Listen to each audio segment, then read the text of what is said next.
Hello, everybody. Welcome back to Madmen with a Box live. We've done this 136 times now. I'm Pixel. Over there is OZChris. Hello.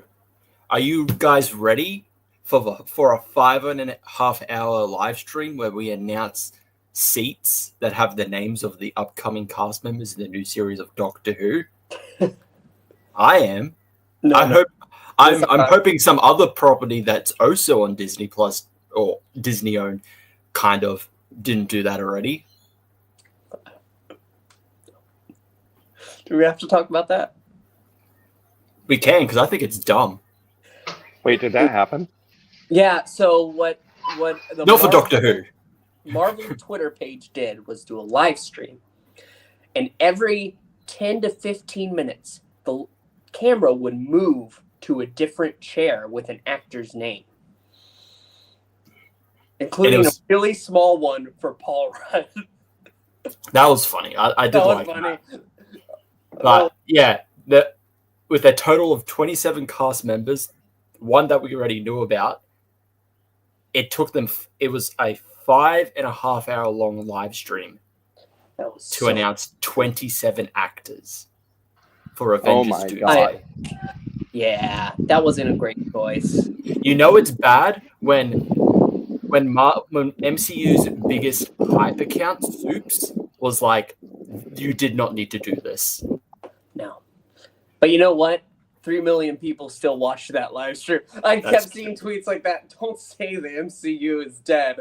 This franchise still commits 3 million people to watch a live stream for multiple instances to watch names on chairs, which is, that's an incredible effort. I have to give it to them. I didn't do that. And yes, we do have Landry of the Coin Walker. Hello. I've returned. Is taking us on an exciting journey into a grocery store.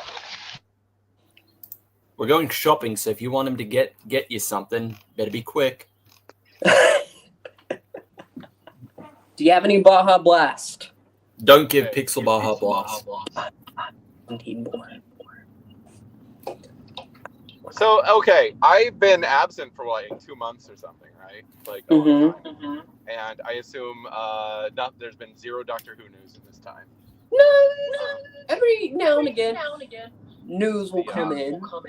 Like today, we have. I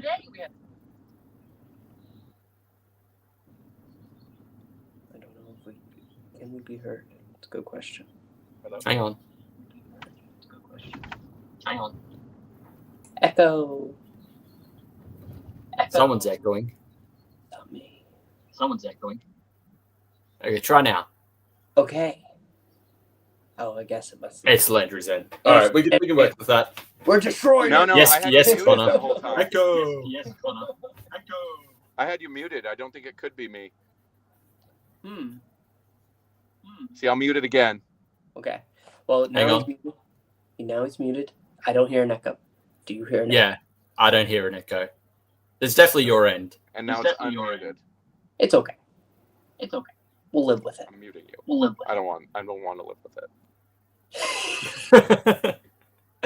We are going to go ahead. Okay, tell me what the Doctor Who news is. Okay, well, we're going to wait just a little bit because Joe's going to come, so we'll talk about the big news after he comes in. So let's go ahead and start with just some covers.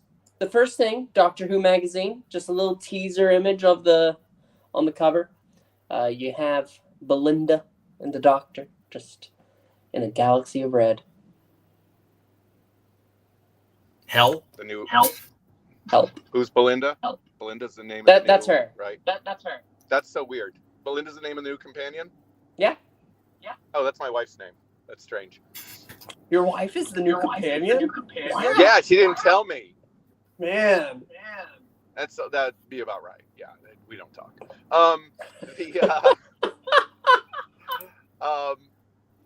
Okay, so there's a cover. That's nice. Yes. And that's a nice cover. Let's go ahead and look at a big finish cover. And look like two. because Hook Like One is still coming. A lot of unanswered questions from Hook Like One. Chris, do you have Hook Like One yet? Is it out yet? Not out yet. Oh, I didn't know. Why are we getting a cover for Hook Like 2 when we don't have? Okay. Whatever. Let's talk about this one. The first cover, the Ninth Doctor and Rose Tyler back together again. Landry, you might have to mute. I'll do a little mutie. Oh, there we go. Oh, he muted. Sorry, chat. We're doing the best we can. Landry's doing his shopping, okay? He's got to do his shopping. Okay. Welcome.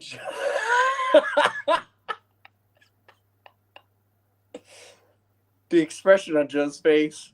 Hi. I'm Joe. You muted, Joe.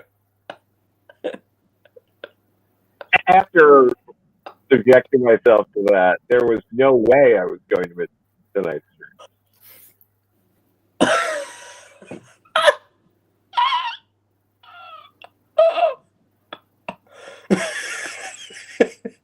Falling apart at the seams.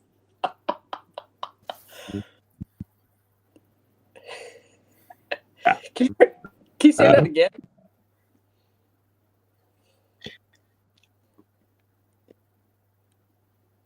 After subjecting myself to that, Oh boy, there everyone's was having no audio way. issues. That stream. Right, audio back to normal. You sound like you are the robot invasion.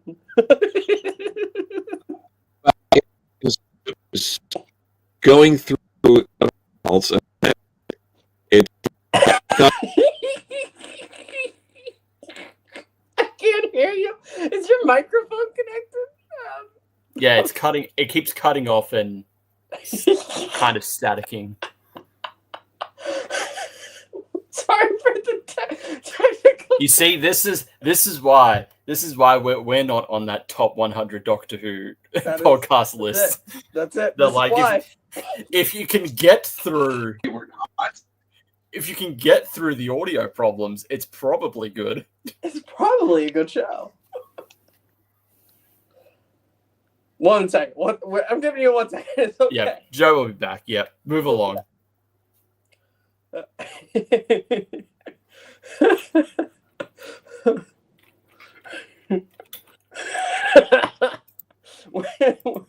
to one of Jimmy's comedy shows, and after we decided to do the worm on stage. Well, See, the thing is, Connor, I don't know if you're joking or not. Nobody knows. But, I haven't heard from but Jim. no, Doctor Who news. The cover for the first Ninth Doctor and Rose audio adventures, Snare. No relation to Josh Snares, but I do hear that Josh Snares is preparing their legal team. This is written by Tim Foley. His Big Finish is big. His big guns over there. Great looking cover. I'm interested. Tim Foley. So far, aside from one story, he has yet to miss. So, I don't know. I might be getting the Ninth Doctor stuff again. Kind of fell off with the tail end of the previous series. So, we actually do have a description for it too. It's set right after Father's Day. Yeah, that's the thing. It said it was set right after Father's Day, and we get to meet her childhood friend, Kevin. Yes, that we've never met before. That's right. Kevin. Oh yes, my favorite character of RTD1. Kevin. Thank you, Kevin. And yes, Connor, I did see that. You got number 10 on that list. So congrats to you. The Nine and River box set is a must listen. Yeah. I guess. But that's essentially, aside from like certain releases, that was just River's gimmick in her series. What if River met this Doctor? Well, I don't think that applies here. Oh, Landry's on too. They'll be done. I don't know about that. I think I'm not, but that's not a commentary on it, the quality of those stories. It's just He exists. We get to see him now. he's here. Welcome back. Say something, please. He's eating. Hello. Okay, thank God. There he is. we're halfway to a functional crew. I'm the non-functioning part. Do Eccleston and Piper get along? I've been trying to figure that out for years. Apparently, I believe so. Yes. They've been at a convention together. I feel like if Chris didn't like her, he wouldn't have gone. Probably true. I think Okay. I think Eccleston was fine with the cast. I think it was just the production crew. Not all Or of the certain cast. members of the well, not all the cast. There's a certain captain he wasn't a fan of. Yeah.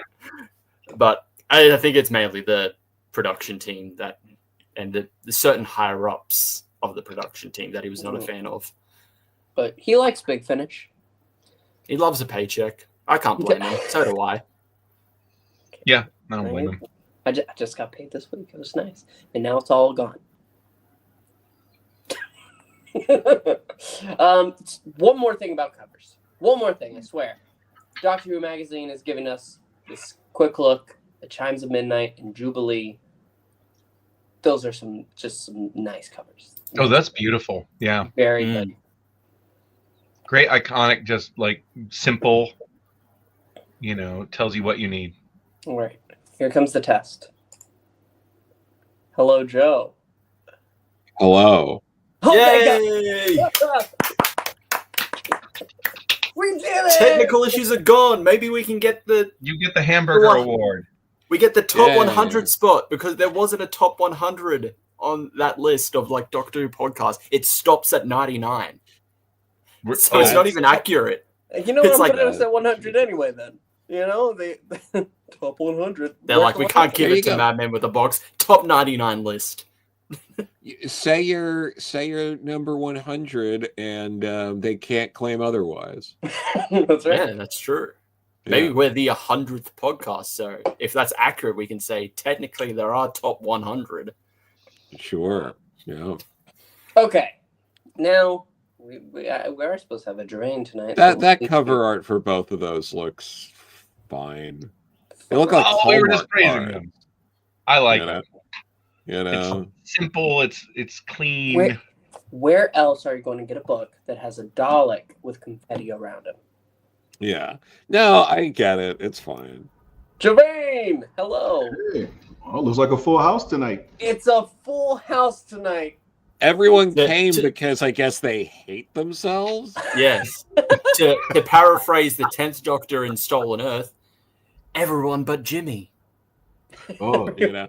But yeah, and I say that not because of the company, because of the horrible story that we all had to subject ourselves to tonight. I was tempted to message Pixel and tell him I wasn't feeling well tonight. I figured I'd brave- No, I was very much like, nothing is going to stop me because I have to do something with this. I can't I have just to let it out. You can't Yeah. you Today's can't let the things day. fester. This is our therapy session. That's what this is, right? Yeah. One more topic, and then we can get right into the actual part of the show, going over Great. Spyfall Part 1 and 2. Okay. And that's the covers. The titles for Season 2. They have been revealed, just like they did a big old tweet chain last time. So for Season 2, the first episode is called The Robot Revolution, written by Russell T. Davies. Nobody's Of shocked. course. Second is Lux. And written that's by- that's going to be the one with animated monster Alan Cumming. It just looks like something's going on at a seedy motel. So okay, next. No, for sure. Next is The Well, written by Russell T. Davies, but not alone. He has Sharma Walfall as well. Well, I can see one I'm not interested in. No, not the well. The well looks fine. Okay. Lucky Day I by just Pete don't McTeague. like what's her name? Ruby. Oh. Ruby. Ruby's so boring. It doesn't help that this is also supposed to be the second half of her arc, even though she's not the companion. The She's next story, done. You can't. They finished her. the next story is The Story in the Engine. Written by Inua Ellams. Yep. I think we got that. And then we have the Interstellar Song Contest, written by Juno Dawson. Dawson. Yes, indeed. Not a fan of the title. It's like, oh, yeah, it's a song contest, but let's just call it the Interstellar Song Contest. I It's mean, like, it better maybe take a place bit- over multiple stars. It's going from the trailers. It's just space Eurovision. I think so. That sucks.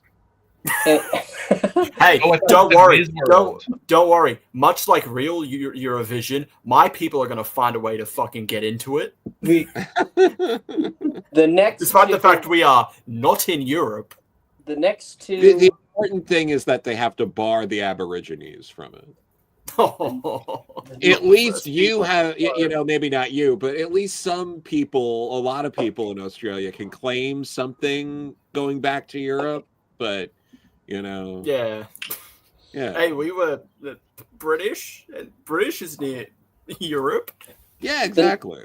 the next two looks like this. It's Looks the like finale. a two-parter to me. Yeah, Wish World and The Reality War.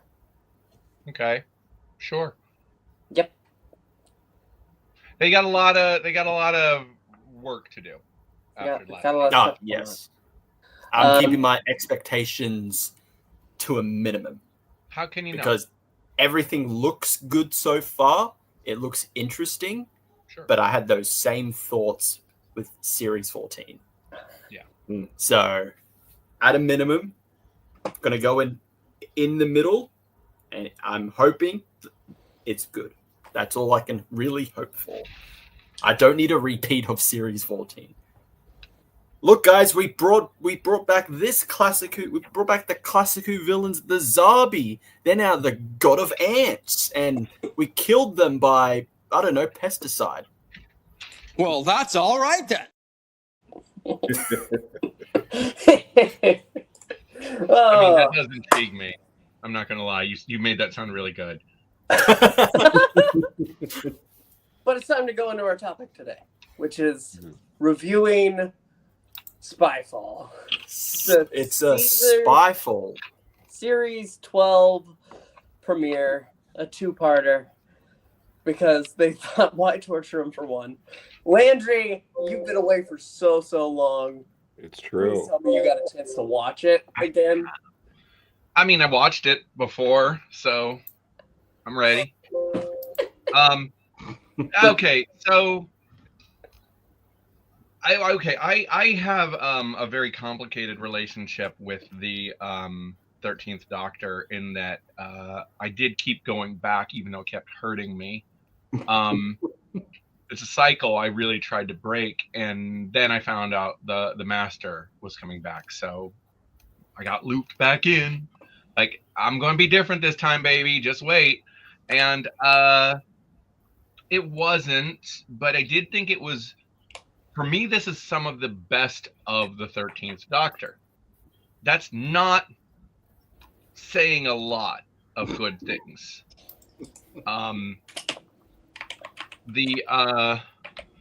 I really enjoyed the reveal of the Master in this one at the end of season 1. I really liked what's her name, 13th Doctor in the tux. Felt a little reminiscent of First Doctor kind of stylings, and it showed me how just a change in wardrobe could change the tone of this character a lot. Visually anyway, I liked it. I'm trying really hard to find the things I liked. Because mostly it was a very slow, very unmemorable. Part 1, very slow, very unmemorable, just not very interesting until the Master shows up on the plane. I am thinking of the right episode, right? Yes. So, Okay. yeah. This is the one. His reveal. I like that actor a lot. I really enjoyed him on oh god, what was that show about the department store in England in the 1910s or whatever? He was really good in that. I can think of the theme song, Selfridges or whatever. Mr. Selfridge. He's a good actor. I'll keep going. I'll look it up for you. He's a good actor. I liked him as a master. I liked his. It was a return to a rage master. There was a certain like barbarism to him, just outright, just nothing. But there was none of the even the what's his name? The John Sim master had some suave, friendly. This one was just, I want you to suffer, you know. Yeah, I like that part. And for me, I've gone back and watched those scenes. I've watched those master scenes. I like the music, which I don't normally like the composer of this era. Mind you, they're up against Murray Gold, but still. But the music during the master scenes was good. The reveal of the master was good. The Doctor basically going, I can't stop this. And then the opening of 2 with the master. I don't remember exactly where it takes place in the episode, but I feel like it was pretty early on. Oh, and the return of the tissue compression. Yes. Like, and then throws the little... That was all really fun. And then we see him, and he's in this like he's in like the Dickensian garb, and he's doing the same thing. He's like just shrinking people and just being absolutely savage. And then the part where he makes the Doctor kneel before him. This is the unpopular opinion part. When you start changing the gender dynamics of the characters, it changes the tone of the scenes and gets a little weird really quick. So I didn't enjoy that as much. Yeah. But overall, I really like the interaction of this Doctor and the Master. I really enjoyed the visuals of the 2 characters, the way they were dressed, the way they evoked different eras of Doctor Who. And honestly, and it would seem like the usual kind of master stuff involved with an alien race, like in the way, like the opposite way the Doctor does, just to cause trouble rather than stop trouble. It was some pretty basic Doctor Who. It's just the first episode it took so long to get there. So yeah, that's it. Joe, I know you're ready to. Please. No, I mean this blows.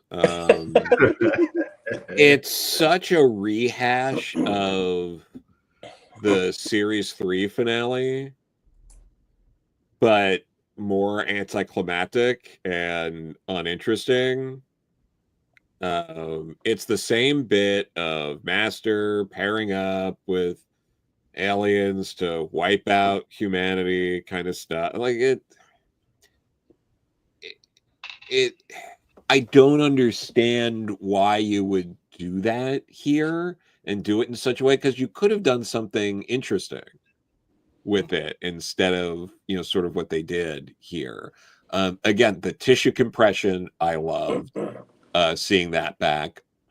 The reveal of the Master, while like I think there's some decent stuff with it, I am to this day deeply embarrassed by parts of the reveal, like where it's like spy master, spy master, I mean, like, what the absolute fuck was that? Like, you're not gonna grab what? It was just like I mean I remember it just being like Spy Master. I'm like, this is embarrassing. I mean, you couldn't have done something slightly different. Like, why go out of your way to put out a story that makes Time Flight feel thoughtful?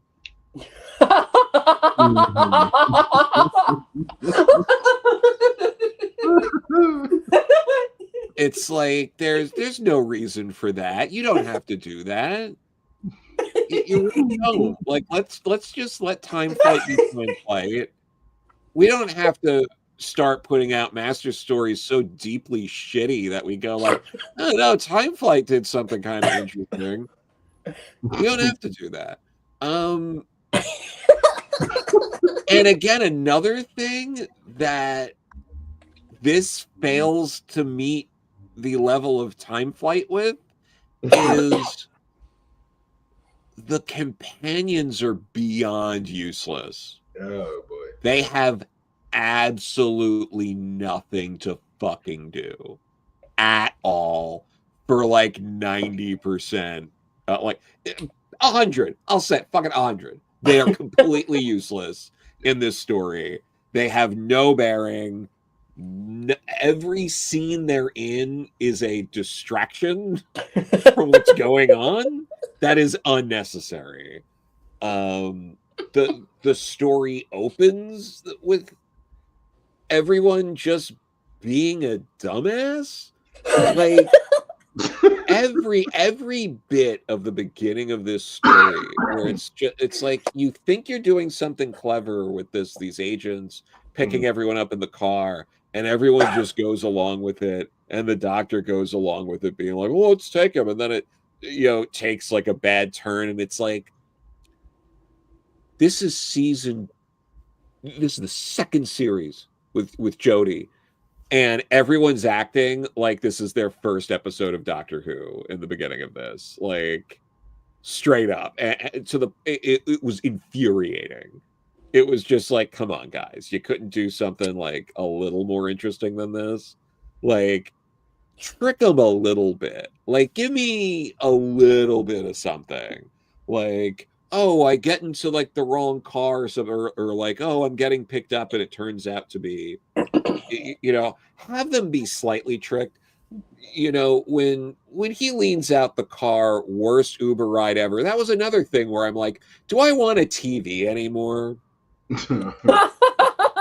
Like, if this is what I'm gonna get, if I'm gonna get stuff that makes me yearn for the emotional complexity of a Phantom Adric showing up in time flight, like, I mean, fuck, guys, this is bad. This is a bad two-parter, and oh my god, the whole bit, it's like beating you over the head with like, we're in Nazi Germany, and the whole bit where she's like, do the fascists win? And it's like, no. And it's like, what a shitty thing to watch in 2025. And then, second off, just a lousy, what a bunch of lousy garbage. I just watched a bunch of lousy garbage. Gevain. Yeah. So Joe was pretty positive. I'm curious where we go from here. Gevain, Yeah. I want to hear. Well, I have to go back to something the kids were saying maybe a few years ago when it comes to this episode, which was you're basic. And I think that's a lot of the problem with this episode is it's very, very basic. And I mean, I'll start by agreeing in solidarity with Joe about the companions, that they were pretty much useless throughout this episode, to the point that when the other two Ezrat, if I'm using that word right, companions show up right before the doctor remembers he's got to save the first three, they're like, you're replacing us? And it's like, yeah. What are you good for? No, but it's like, I think it was something where it's, to me, sometimes watch these episodes, and I kind of felt like this with the debut of now our good current doctor. What is he, 14, 15, whatever it is. I had this feeling watching his debut that it just felt like the spindly fingers of Disney, of the mouse, were kind of influencing some of the set design choices and things like that. It just had a somewhat Star Warsy sci-fi feel to it that I felt that was mandated. And this one here with the opening, it's like, almost was like Mission Impossible, Ghost Protocol coming out at the time, or, Bond was about to retire or something like that. Because the whole opening to this was just pointless. It was just like, it's like, the list has gone out, and, spies all over the world are getting taken out. And that's why we call it Spyfall. I forgot what the second Bond film was called, Skyfall or something like that. It just felt contrived. And then And then pretty much once you get through the first part of the episode, you almost forget what that first had to do with the rest of the story, much less the resolution of it, which is, it feels like absolutely nothing. Because then when they get recruited by MI6, it's like they go in and pretty much, hey, Stephen Fry, I always love him, you know, love that show he was in with the other guy, Hugh Laurie. You know, we know him over here, his house and all that. He pretty much gets headshot. he he's just taken out with a headshot like within the first, like with 5 minutes after he gets introduced, and like MI6 plays almost literally no role in the rest of this story. So it was like, what is the point? You might as well have just, so the whole concept behind that was like, well, Torchwood's gone, this one's unit's gone. You guys are looking over the horizon, and then when we actually need you, you're gone. So it's like, what, they all disappeared off the face of the earth? You couldn't find, you can find all these companions all the time to come in and help unit, but you can't find one random member of Torchwood to come in and help out with this. It just didn't make any sense. And then by the time you get to now I will go with the master reveal. I don't know if I'll go as harsh as Joe, but as lovingly as Landry. But I will say that the old thing was like, really, bro. The Spy Master equally was like, really, bro. And the only thing that I think might have saved that moment is that, don't give me the tip off right, like I'm supposed to understand, like, oh snap, that's what did it. This is somebody you've known for years, and clearly the Masters had all this time. Like, he literally said, like, years ago, he took this guy's place. Now, unless he just time traveled to that point, you had years. So you get tripped up on the fact that you're not a champion sprinter when that's clearly part of the guy's profile, and that's the first thing the Doctor remembers. And it's like, then the Doctor didn't, it would have been nice to see the Doctor pick up some other things throughout the story in the first part, where it might have been like, oh, wait a minute, that's not quite right. That's not quite right. So you can at least ease me into it without this kind of no Vaseline way of doing it. So it's just something where the first episode, and I'll say this to Landry's point, I think this is one of those ones, like, sometimes we talk about the classic ones, we're like, this should have been 3 episodes instead of 4 or 5. This probably should have just been a one and done, just to get everybody back into it and just go with the strong parts. But it feels like that first episode is just a real tag on. I don't have a real big problem, with the exception, like I said with Joe, the companions were useless. So the people who are going to be basically your major supporting characters throughout the rest of the series, you've done nothing to give us a hint of what's different about them from their first encounters with the Doctor to now. What's the new status quo? There isn't one. And the status quo that we get, and I'm going to end it on this, is now what has become the most hated of Doctor Who, which is, there's someone called the Timeless Child. They lied to all of us. And it's just like, bro, just don't go there. I've healed now. The fact that I had to watch this again, revisit this trauma, now that I know what's to come, it's like, it's not a terrible episode, but the thing is, it's like, it's very basic. It misses a lot of stuff, and honestly, it should have been 1 episode, and we should have gotten some sense of how the companions have grown or what they're going to be challenged with in the time to come. And I feel on that part, in terms of establishing the status quo for this series, it just did a piss poor job. So I'll leave it at that. Gevain, if you are the in-between of Joe and Landry on that master reveal, I am Joe, even below that. I Below Joe? This whole reveal. And it was even worse than I remembered, which is astounding that something is worse than I remembered it.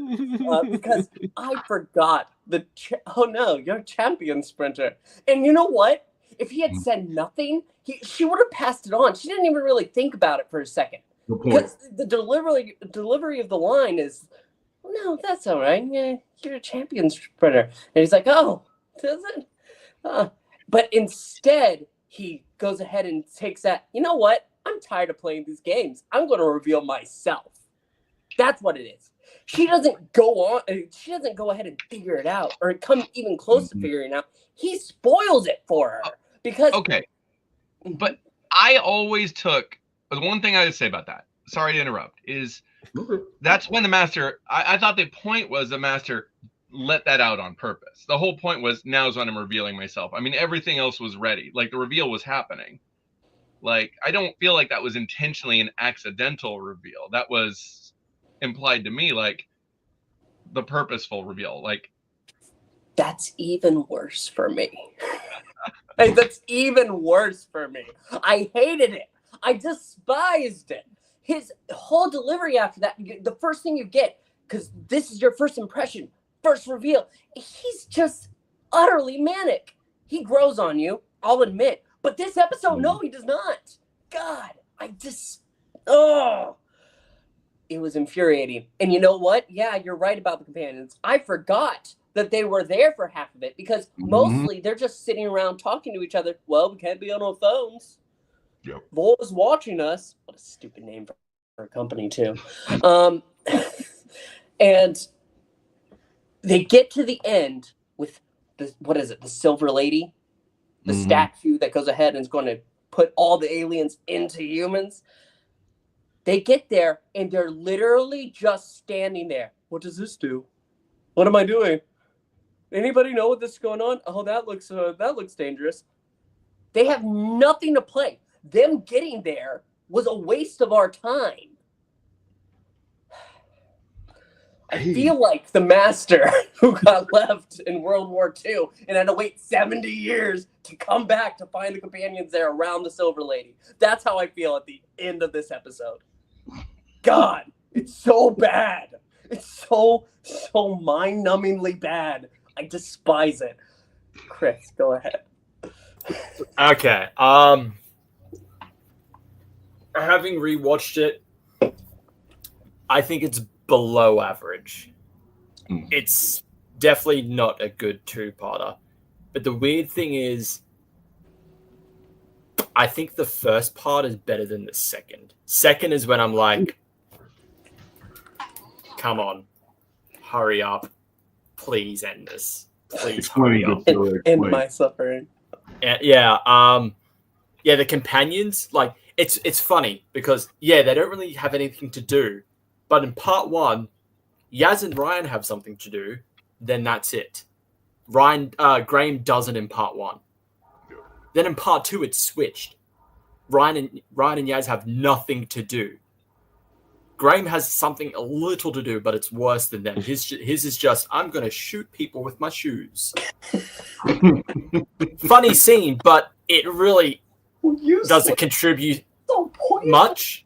I'm sorry, the shoe gun is my favorite scene in all the 13th Doctor. I like it. It's fun. It's funny, but that really did feel like we have to give Graham something. He hasn't done something, and we've set up shoe guns, so why don't we just let Graham fire the shoe guns? Barton as the villain, not interesting. I completely forgot. What happens to him? Does he just leave? Oh, he comes back. Doesn't he come back? He's a part of the next Dalek. Was he? No, I thought that was a different person. I think it's both of them. Unless I'm mistaken. No, I don't think it is. I think he literally just like escapes and that's it. Yeah, he gets replaced by the cockpit bomb. Isn't that the cockpit bomb? Isn't that what happened to him? He just disappears? No, at the end of part two. Oh, like when the plans get stopped, he's just like extraction in now and just leaves. I don't remember what happens to him, even though I literally watched this episode today. I don't remember what happens to him. Oh wow! You know what? I'm wrong. This is literally his only episode, and he disappears at the end, and that's it. That's it. So there's no resolution to him. He's one of the antagonists. No resolution. I really believe RTD's gonna bring him back. They're a long time. All you Martin fans. Now to this the is Master. Infuriating. Yeah, to the Master. I like the reveal. Yeah, there's some silly parts to it. It would have been a bit better if there were more kind of like slip-ups to where the Doctor starts to catch on. Yep. And the Master's not really kind of realizing it, or he's purposely doing it. I think Sacha Dhawan, I really like his chaotic Master, I don't like that it's after Missy. That he's just gone back. Okay, I'm back to just being, I don't like the Doctor. We're mortal enemies. Well, I mean, that's why I didn't like what they did with Missy at all because of that. Like, not that Missy wasn't well done, but Missy casts a weird light on future incarnations of the Master. Let's leave the toys where they were when we're done playing with them. That's the problem. If you have, sure, every incarnation of a Time Lord, they're the same person, but they have different personalities. But that's the problem when you have, like, Missy has this redemption arc, and then if you haven't listened to expanded material which reveals how she's able to regenerate again, the next incarnation, this one, is a manic, like, mortal enemy of the Doctor again. And it's like, how does that work? Why are they now, like, enemies again? For the Doctor's not going to know this, because the last time 12 sees Missy just abandons him. Yeah. So the Doctor's not going to know that A, Missy died, and B, Missy actually wanted to come back to help him. So for the Doctor's perspective, that works. For us as viewers, and if we've only just watched the show, it doesn't work. It's like, how did the Master get another regeneration? Why does the Master now hate the Doctor again? Yeah. Those are the only parts where it just doesn't work. And he doesn't even try to get... He doesn't... Just like Barton just disappearing at the end of the story. He doesn't care. To be about fair, that's a very classic Master. Like, either Master just, like, gets away, or, like, the aliens that he was working with. I didn't mean him. I meant Barton. The aliens just take the Master, and it's presumed the next time the Master appears, the Master just escapes. That's a very classic Master. I'm talking about Barton. Oh yeah, Barton. There's no explanation for how the Master came back from just death. It's not just being captured and escaping. We saw them die. No explanation. It's just not fun. And this is what, 13 episodes, 14 episodes after we watched the Master die. It hasn't been that long. It's a good point. It seemed like a long time, but it really wasn't. It really wasn't. And if you hadn't listened to the Missy audio series, you would not have had an explanation. But the second episode, part 2, I think is generally the weaker part. I mean, the first one's not that good either, but the second one is really weak. To the fact where it's like, okay, now the Doctor has 2 temporary companions for that part. Mm-hmm. And I felt like, okay, if you're not really going to give anything to Ryan, Yaz, and Graham, why weren't these 2 just the companions for this 2-part? Yep. Mm-hmm. They were real. Yeah, actually, I did enjoy them a little more. I enjoyed the 2 of them in their. You know what? In this show more than I ever enjoyed Ryan. Hey, Pixel. You know what I didn't enjoy? What? The Doctor using racism to defeat the Master. That's now I know the Doctor's morals, the Doctor's personality can vary and can be very inconsistent. But using racism to stop the Master just to get away. She gets mad at Ada for using the what is it? I think it's like a air gun. It's like it's kind of a Gatling gun, yeah. But it doesn't have an actual live rounds. I don't approve of this, Ada. Let's use racism instead. Yeah, I don't approve of you using this weapon, but I'm okay with having Nazis like capture, maybe possibly kill the Master because he has brown skin. Oh my God. What's that Community quote? I forgot about that. What is it? What's the Community quote? I was just being polite. Racism, but I draw the line at. Yeah, I can excuse racism, but I draw the line at Oh my God. Yeah, it's a part of the episode that really stands out, and it's like, this is our hero. Sure, they've had terrible moments, but this is our hero, and they used racism as a weapon. Oh, come on, it was Rosa, so you can't be totally surprised by this. Forget it. Oh, that's true. Yeah, that's right. To be fair, that the racism in that is like, the racism that was an antagonist, and then they had to use racism to keep the timeline intact, unfortunately. Whereas the Doctor literally uses it as a way to escape. Any comments about the Kasavan? The aliens, I don't care about them. I don't. Unmemorable. They're such a. They're there. They're there. Kind of there. Kind of. Yeah, they're kind of there. Yep. And again, like classic Master, it's just like the aliens are just duped into working for them, and then they find out that the Master is duping them, and so they're like, "You're coming with us, buddy." That's actually something I really liked about it, was that there was an element of just classic, I'm working with these aliens and I'm causing problems, but I'm playing all the sides against each other.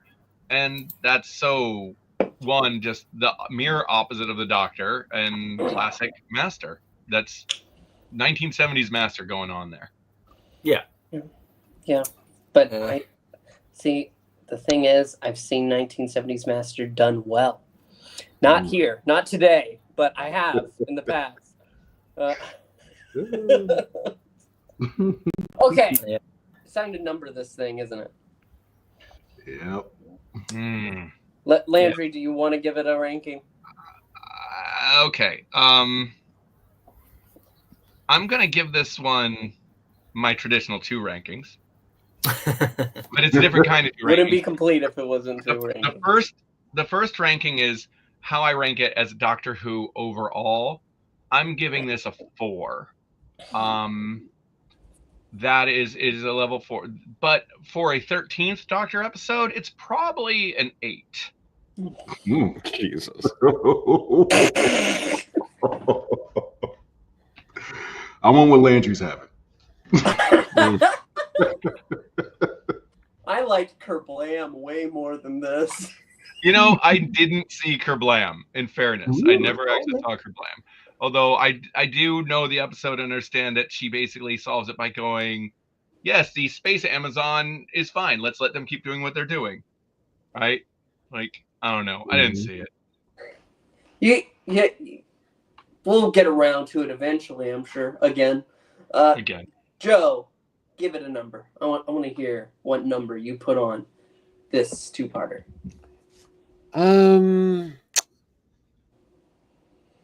I mean, isn't it a disgrace to our numerical system to utilize it when discussing the story? I mean, also keeping in mind, like,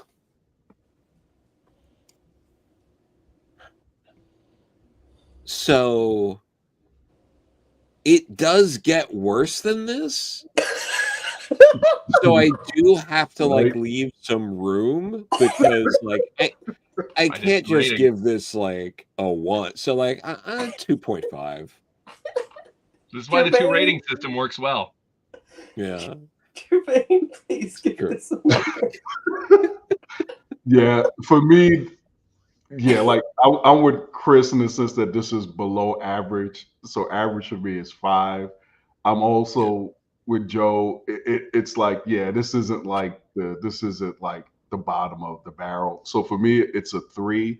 I think this episode might have been helped better. This feels to me like this shouldn't have been the series opener. This might have been something that might have been better served as maybe even a midpoint. And if you had tweaked it some, where you were signaling the departure of Ryan and Graham, like, I mean, if you're going to make them useless, then at least have that uselessness be in service of the larger story. And I think if it had been placed later in the series, it probably would have worked a little bit more favorably. And I use that to segue to Landry's system. So based on that thinking, I'll give it a second score of a 6. Sure. 2. Pixel, there's a whole lot more to go here, bro. No, but like I think we should really nurture and cherish hater Pixel, because he hasn't come out that often. That's true. The longer Jimmy is gone, the more Pixel becomes the Jimmy. I It's him don't like Chris. that. You guys should have been around here a couple of months ago with Chris. I don't know what the hell he was smoking. He was just going on with everything Pixel said. It was just like, hey. I really No, but I mean, most of the time, Pixel's usually like, they're like, come on, guys, like, let's all like enjoy things. some of it. So, like, we Come should on, guys. cherish. Hellbent is actually really good. I Come like on. Hellbent. Jeez. Yes, Oh. I like Hellbent. And you know what? This story makes Hellbent as good as Heaven Sent. Anyway, in comparison, 2. This sucks. Chris. I'm gonna go with. I said it's below average, which would usually make it a 4, but I think that's too generous. 3.5 out of 10. Yeah, there are parts that I like. There are parts that are fun, but overall, a very weak episode with questionable elements. Not the best way to start the series. And it does get worse. And It does get It just worse. was so. These low numbers. This is why I had my 2 ratings. It's such a deep bottom on this. It just falls, like you step over the precipice of this episode and you start falling. And what you feel like it's not very far to the bottom because this is bad, right? But then you keep falling and you go, maybe when I was up there in Spyfall, it wasn't as bad as I thought because now I'm down here. Way down here. Okay, so I'll throw this out. So the very next one is Orphan 55. I think everyone's seen it. I say we gotta do now, but just throw out a number for Orphan 55. I haven't seen it. We all know we're going to 1. You found the 1. Is that what you wanted to We're gonna have to go to 2. 1? There We you have to go to 2 go. because we know there's at least one big, if not 2 big honking ones down the line of this. So I'll give you that one.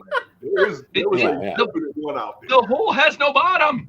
In the 13th Doctor, it just keeps falling. It's going negative. We're going negative, boys. We're going negative. I forgot that Orphan 55 followed this. Can you imagine? I thought that was the previous series. No, that's this one. It's was the it? very next one. That's the very next one. Hang on. I believe that's what it's the one about where they go to the spa planet. Yeah, that's Orphan 55, but I don't remember it being in series 12. I thought it was in Third series episode 11. of the 12th series. Oh, it is. Yes, it's literally the next episode. Oh, no.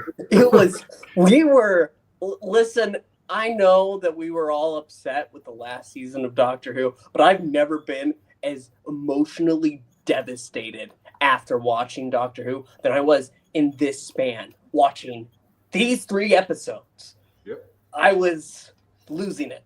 And sadly, I lost it, and I've never found it again. So, honestly, this is the series that, if you're talking about, this is the series that did it in.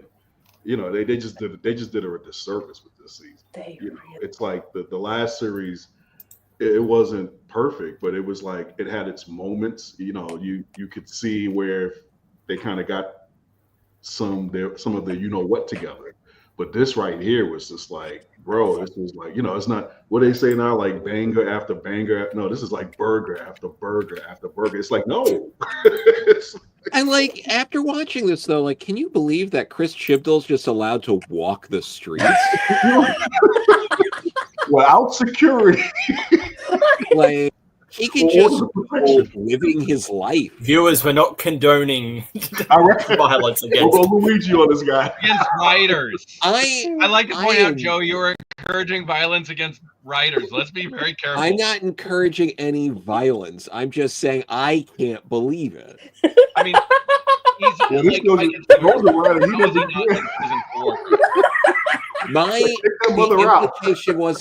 the implication wasn't violence. The implication was he should have been arrested. That there should be laws that prevent this kind of abuse. Okay, guys, bring him in alive. Okay, Joe is very clear. Yes, it's just that, and the fact that there isn't legislation about this, that maybe that's what Parliament should be focusing on right now. But he blew it twice. No, alive.